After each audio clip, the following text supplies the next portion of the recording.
People my generation are all leaving, with no exception, because there's nothing left here, man. Stay or go? Give up or fight? Can Lebanon still be saved?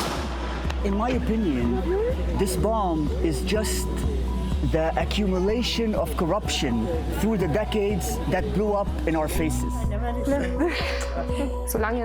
As long as there are people who believe that Lebanon will survive and who are fighting for its survival, then I believe Lebanon can survive.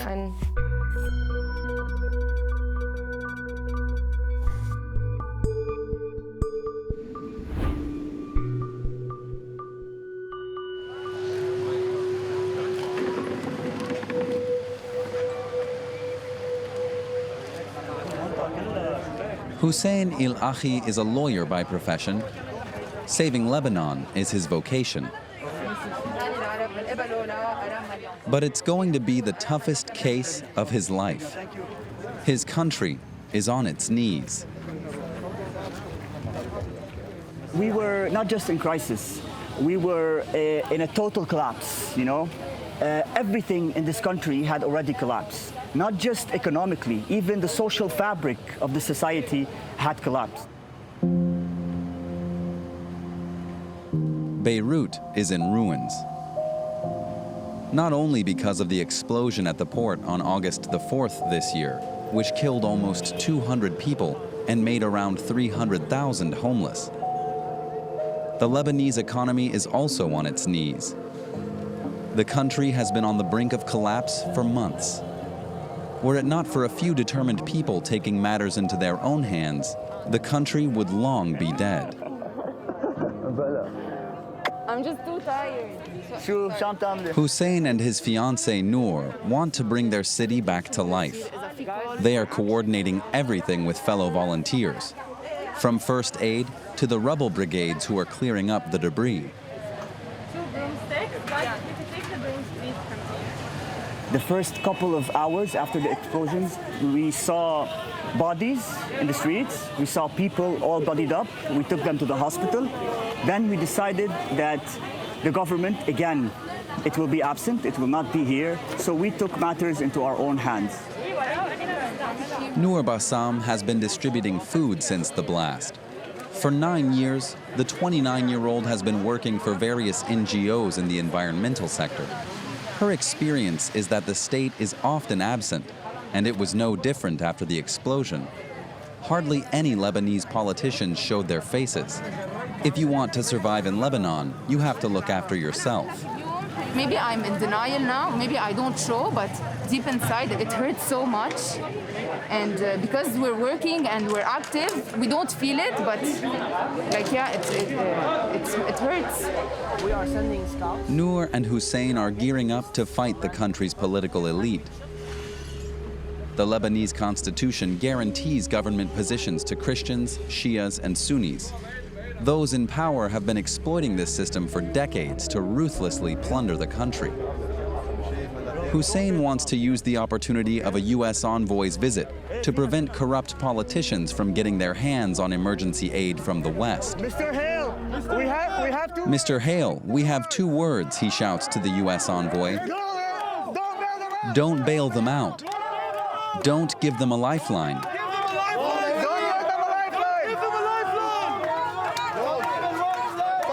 For the activists, this is just the beginning. They are aiming to realign the country's political system. Lebanon needs a reboot. We want to transform society, because society here is not actually in unison. It's not one society. It's a multitude of small societies that has been bred on the fear of other. So, I'm a Shia, for example. We have Sunnis there, you have Christians there. For me, like, for example, the last decade, the Sunni was kind of an enemy, you know? I mean, he's there to come and take what I have. And for him, it's the same thing. Before that, the Christians and the Muslims, the same thing. And the rulers, they feed off of this. They feed off of fear from the other. We're gonna break that. 30-year-old Hussein believes that it is not yet too late. But many of his compatriots want something completely different. they want to get out of the country as soon as they can. Tripoli, around an hour north of Beirut.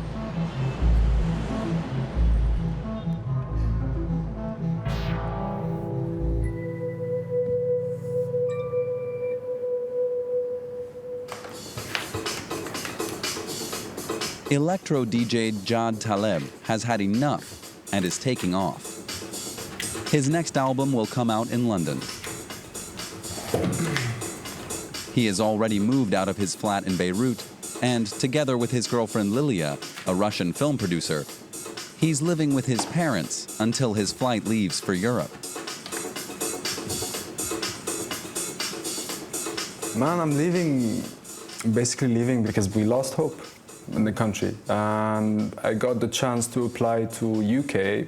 Beirut kind of like it's turned us down altogether because of its like instability and like difficulties having financing my personal projects and all that stuff.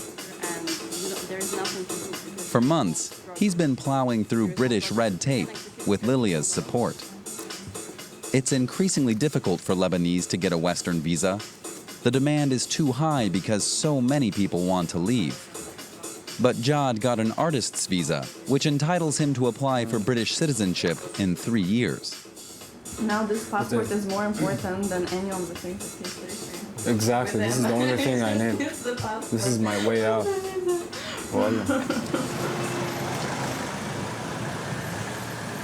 Like all Lebanese, until he leaves, Jad will have to struggle with the collapsing economy. He still has a few dollars left, but hard currency is in increasingly short supply. It's becoming hard for people to exchange money properly because the rate, now you have many rates like the black market rate. For instance, like you have this 100 tau. This used to be, let's say, this one used to be worth around $66. Now it's like less than $10. So you can't really buy anything with it. The Lebanese currency has lost around 80% of its value against the US dollar in just a year. It's a catastrophe for people in this city, which is already poor. Unemployment is at almost 60%. Tripoli is falling apart. It's where Jad spent his youth. Saying goodbye to old friends doesn't come easy to him. How are things? Is anything happening? Not anymore, right? Is anyone still here? Is Shaban still here? No, Shaban's left. He's in Belgium. He'll probably stay there. He's better off there, anyway. He's just coming back to pick up his stuff.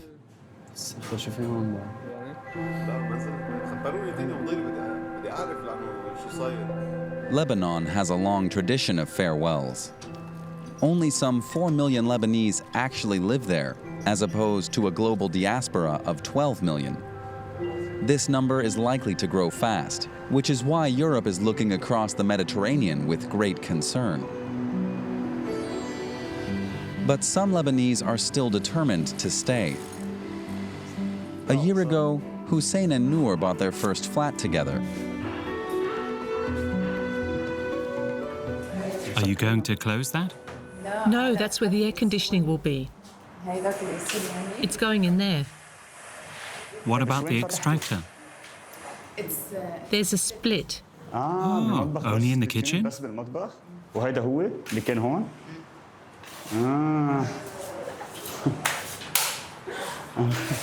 Nothing in Lebanon really works anymore, including housing construction. There are barely any building materials. Everything is going up in price, and the completion of their flat has been delayed. They've also canceled the wedding they were planning. We can't even enjoy, we can't even celebrate because look at what's happening around us. I feel like I can't. Yeah. I really can't enjoy it. And I don't want. I think after the blast, the whole idea of a wedding, just, it's gone. The crisis hit the Lebanese middle class a while ago. Noor and Hussein's bank accounts have been frozen. Rampant inflation has also eaten into the savings they had. sometimes I go home, I just sit and think, I don't have feelings anymore. Maybe I'm in shock, I don't know, maybe I'm sad, maybe I'm good because I'm maybe better than someone else, but at the same time, I don't know what I feel. I don't know. Hussein and Noor are among the more fortunate ones. More and more of their fellow citizens don't even have enough to eat. Half of all Lebanese live below the poverty line. Helpers from abroad, such as German Zina Schweikel, are taking care of them. She works for Orient Helper, a small charity that distributes food to the needy in Beirut. This is the field kitchen. Orient Helper brought it here a few years ago from Karaman down in the Bekaa Valley. I think it was in 2015. It was originally there to provide food for Syrian refugees. Food was prepared for them there 5 times a day, so they had something warm to eat. When the explosion happened, I just got a message on my phone saying, "We'll take this kitchen and use it here." Not only the kitchen. Zina, too, has been deployed in various projects. As a photographer, she came to document the work of the charity. But she arrived from the Black Forest in a country that was sliding into chaos. Zina had always longed to visit Beirut. Even as a teenager, she wanted to live there more than anywhere else in the world. Her neighborhood, Jimmeza, once pulsated with the mixture of culture, chaos, and tolerance that magically drew young people from all over the world to Beirut.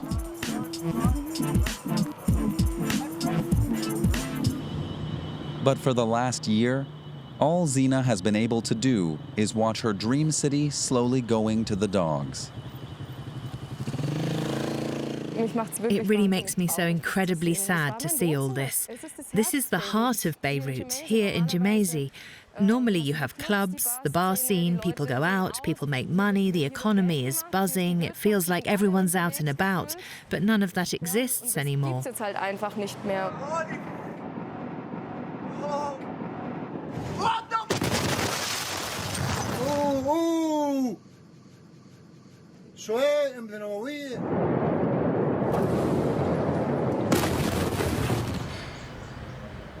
The shockwave ripped into Zina's flat, too. She was lucky she was next door in her office when the explosion happened. I was sitting here at my desk working. The next thing I remember is lying on the floor with stuff all around me and no idea what was happening. This is only the second time I've come in here since it happened. The first time I was shaking from head to toe because I was so scared. It's an incredible feeling when you realize how lucky you were. Every time I come into this room, I realize how lucky I was. The explosion caused an estimated $15 billion worth of damage. Vital infrastructure such as hospitals were destroyed. The government was obviously aware that the port was a ticking time bomb, but did nothing. It was an unprecedented failure.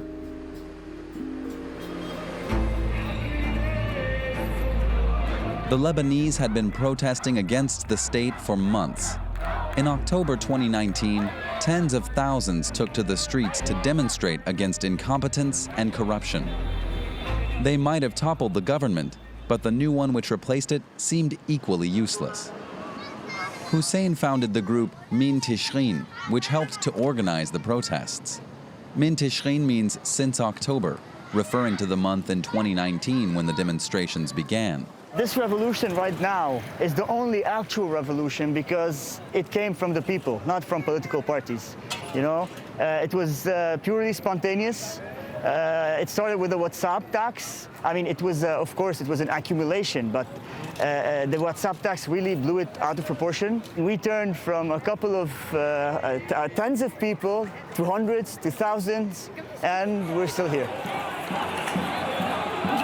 Hussein's movement was right on the front line after the explosion in early August, as angry citizens marched against a government that they held directly responsible for the devastation.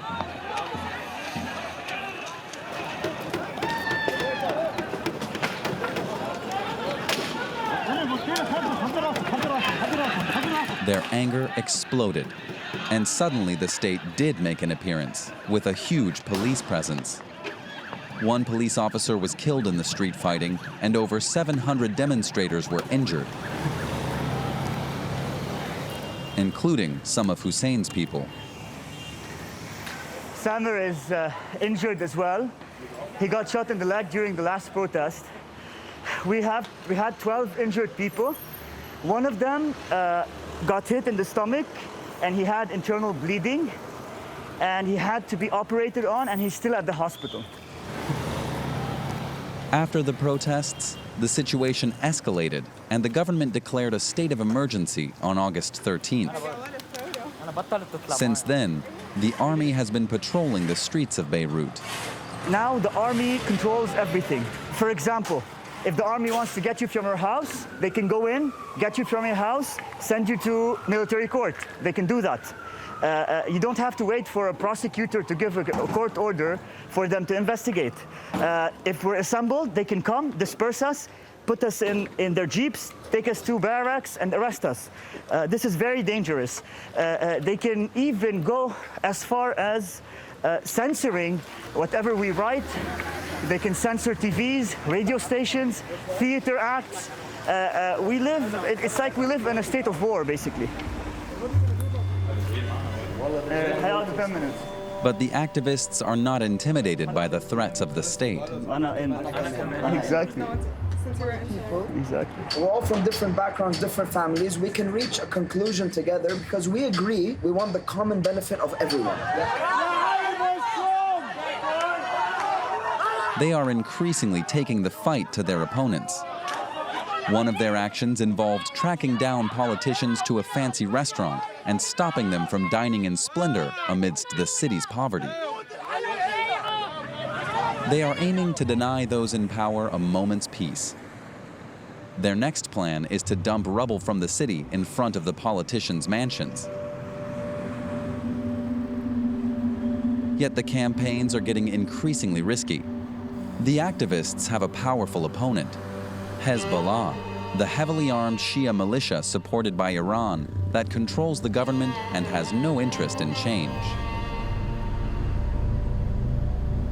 Sectarian groups such as Hezbollah are where the real power in Lebanon lies. Christians, Shias, and Sunnis largely live in ghettos controlled by their respective groups, and the government has little say in the matter. Hussein is Shia. He knows how deeply embedded Hezbollah is in his community, and that no change is possible without them. He and Noor drive to the Shia district of Kandak to distribute food. For them, it's all about reaching out. Some people from the revolution are scared of going there. I'm sure that a lot of them are also have big fears from the other side, you know? They're scared that these people are coming, let's say, in an international agenda, are backed by the West or are backed by the US. And on the other hand, some people from here think that these people are like Iranians or something, you know? While the truth is that we are suffering from the same government. Their philanthropy isn't without its dangers. Hezbollah is not keen on outside helpers on their territory. The entrance to the district is marked by a large portrait of Hassan Nasrallah, the powerful Hezbollah leader.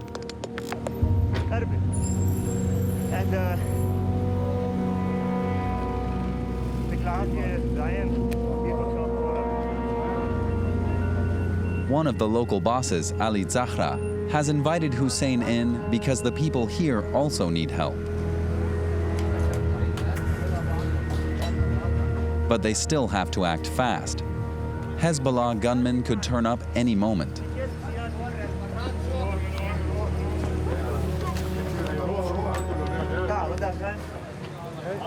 Ali wants to show Hussein how bad things really are here. Extreme poverty stalks these narrow streets.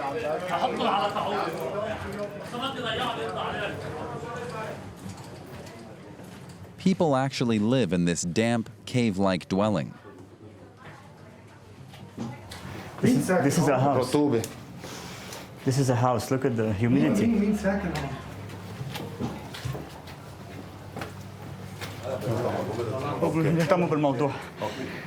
His house is downstairs. The whole building shook and everything fell. The explosion caused a lot of damage here too. But no help came, says Ali, not even from Hezbollah itself.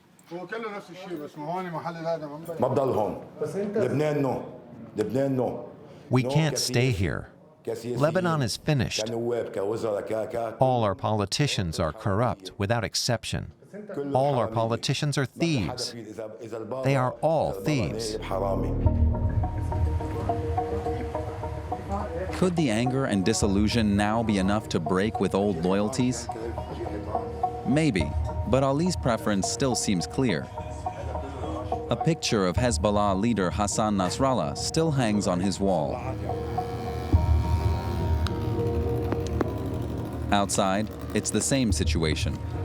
Residents tearfully thank Ali for his help.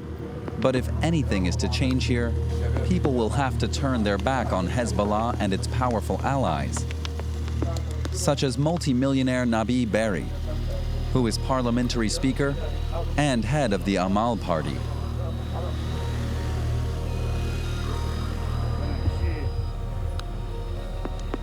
Political parties are entrenched in this area, very much. And so I think they have major influence over the people there. Maybe they provide the services, the goods that they need to survive. And I think that this is something that we need to work on. We need to bridge, we need to talk to them more. And we need them to understand what we're doing, you know. Amal and Hezbollah got hit here in Khanda, for example, and yes, they were hurt by the blast. They are all incompetent, you know. It's not just the other parties that are incompetent, they're all incompetent.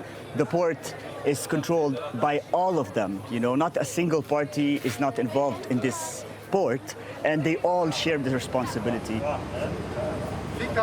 The explosion isn't the only reason Hezbollah is under pressure. In the West, it is seen as a terrorist organization. More and more Lebanese blame it for the country's misery. So even in crisis, Lebanon remains divided. Zina from Orient Helper also feels the rising tension. She is on her way to Zala, a Christian town in the Bekaa Valley. Christians dominated Lebanon until the 1970s. Now they are in a minority. Zala is like a showcase city. Contrary to the situation in the rest of the country, there's always electricity here, and the streets are cleaner than elsewhere. But the crisis has also hit here, and more people in Zala need help as well. Zina doesn't see anyone from the state here either. Volunteers are taking care of everything.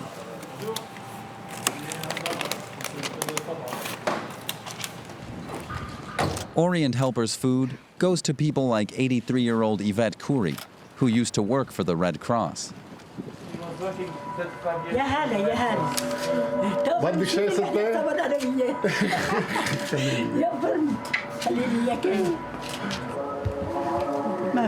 There is no work here, and I can't pay the rent.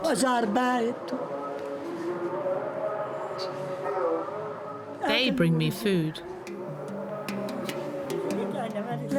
Many of the elderly here had been supported by their children, but now they are also running out of money. There's barely any social safety net in Lebanon at all. Of course, it makes me really sad when I see how miserable the people are, how little we do, but to them it's still such a lot. I think it really affects me. I'd really like to help a lot more, to help in the long term. I wish I knew how to really help people here in the long term. As with the Shias, the people here turn to religion for comfort in increasing poverty. And just like in the Hezbollah quarter, Zala's political bosses ignore the misery.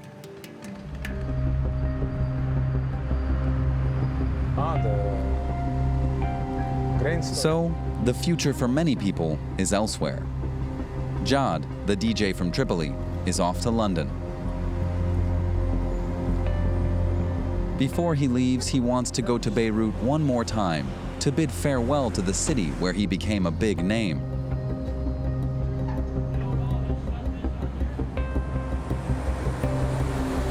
It's devastating. It's like shocking. It's the first time I see it like live. It puts me in a really bad mood, to be honest. There's nothing left from the port. Ah, Allah.